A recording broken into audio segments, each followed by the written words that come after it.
जय श्री राम सभी भक्तों को, जय माता की। फिर एक नई वीडियो के साथ हाजिर हो गए हैं और आज की जो हमारी वीडियो है, इसमें आप बताइए कि जैसे कि नवरात्रि आ रही है और नवरात्रि पर जो लोग भूत-प्रेत, करा-कराई, ऊपरी-पराई से परेशान हैं, उन लोगों को कौन-सा ऐसा उपाय करना चाहिए, जिससे जो है नेगेटिव एनर्जी से उनको छुटकारा मिले। तो हमारे साथ अंत तक बने रहना, तभी आपको सारी वीडियो समझ में आती है। अगर वीडियो अच्छी लगती है तो लाइक करें, शेयर करें, कमेंट करें और अगर चैनल पे पहली बार ही देख रहे हैं तो चैनल को भी जरूर सब्सक्राइब करें, साथ में बेल आइकन है उसको प्रेस करें ताकि आने वाली हर एक वीडियो की नोटिफिकेशन सबसे पहले ही आपके फोन में पहुंच जाए। चलिए शुरू करते हैं आज की वीडियो। जय श्री राम। जय श्री राम। जय श्री बालाजी महाराज बाबा की असीम कृपा आपके ऊपर सदैव बनी रहे और मेरी माई जगत जननी माँ भवानी अम्ब की कृपा आपके घर में अन्नपूर्णा रूप में वास करे। जय माता की। भूत प्रेत से जो भी व्यक्ति परेशान है, अगर उनको लगता है कि भूत प्रेत का साया हमारे घर में है और 24 घंटे आप इस चीजों के बारे में सोचते रहते हैं कि हम इसे कैसे निकलवाएं, इनसे कैसे पीछा छुड़ाएं, ये हमारे घर में हम जगह जगह जा चुके हैं, कई जगह पूछा करवा चुके हैं, चाहे कहीं जगह हमने अपना इलाज करवा लिया, लेकिन ये चीजें निकलती नहीं है। तो सबसे बड़ी बात होती है कि जो भी कोई काम करता है, जैसे अगर आप अपने बच्चे को खुद एजुकेशन देने की कोशिश करते हो तो बेहतरीन तरीके से कोशिश करोगे देने की। इसी प्रकार से जब अगर आप भक्ति के तरीके से अगर आप किसी चीज को निकालने की कोशिश करोगे तो भक्ति में एक अपार शक्ति होती है।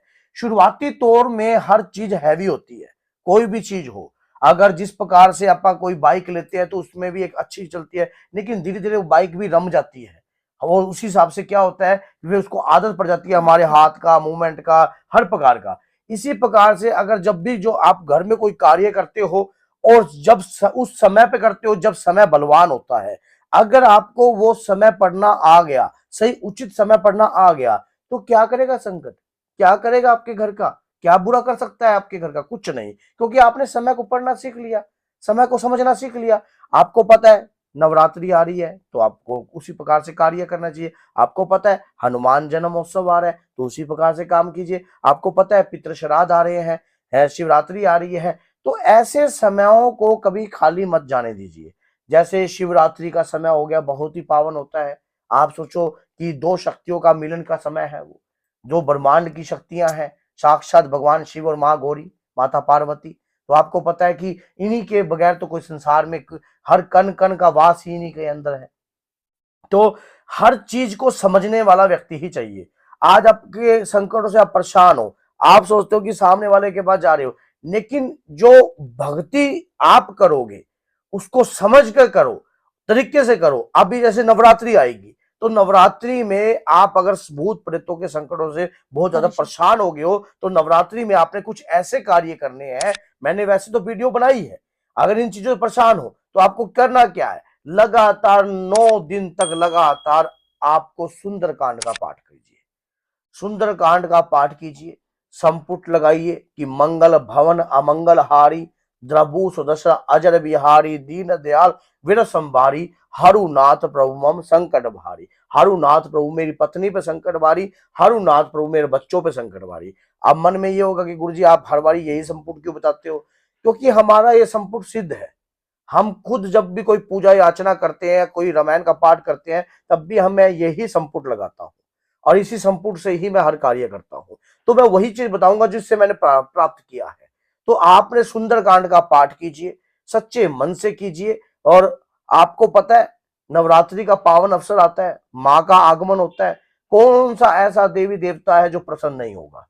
सभी देवी देवता प्रसन्न होते हैं। आपकी कुल देवी की कृपा भी प्राप्त कर सकते हो आप नवरात्रि में। मैं एक वीडियो ये भी बनाऊंगा कि कुल देवी की कृपा कैसे प्राप्त कर सकते हैं नवरात्रि के अंदर। आप जिस व्यक्तियों की कुल देवी नहीं है, जिनको नहीं पता कि हमारी कुल देवी कौन सी है, तो उनका भी कैसे आह्वान कर सकते हो आप। तो नवरात्रि में सभी देवी देवता आपको आशीर्वाद प्रदान करते हैं। अगर कुल देवी देवता की कृपा है तो आपके पितरों की कृपा भी है। तो उसी प्रकार से आपने नवरात्रि के अंदर सुंदरकांड का पाठ कीजिए और एक जल का लोटा लीजिए। जल का लोटा जो है आपका, वो आपने वो मिट्टी वाला जो लोटा होता है ना, कलश, जो इतनी सी हांडी होती है छोटी सी, वो वाला लेना है आपने। उस दौरान आपने इस उसको लेकर और चावलों को आपने क्या करना है, चावलों की इतनी सी एक मुट्ठी हो चावलों की।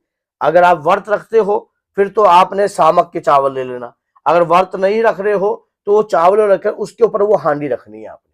हांडी रखने के बाद आपने सुंदरकांड का पाठ जब तक चल रहा है तब तक जमीन से संपर्क नहीं होना चाहिए हांडी का। और जो व्यक्ति घर में रोगी है, ऐसा लगता है कि सामने वाले व्यक्ति के ऊपर प्रेत है, ऐसा लगता है घर के इस सदस्य के ऊपर प्रेत है, आपने सुंदरकांड का पाठ उसी तरीके से करना है और मगन होकर करना है। मान लो चाहे शुरुआती तौर पर सुंदरकांड का जो पाठ होता है वो 2 घंटे 2.5 घंटे लग जाते हैं व्यक्ति को, लेकिन जैसे जैसे व्यक्ति अनुभवित हो जाता है धीरे धीरे 1.5 घंटे में भी वो पूर्ण कर देता है पाठ को। तो उसी प्रकार से अपने सुंदरकांड का पाठ कर कर जब आपका पाठ पूर्ण हो जाए, जब आपका पाठ पूर्ण हो जाता है उसके बाद हनुमान चालीसा का पाठ करना है और एक बजरंग बाण का पाठ भी करना है।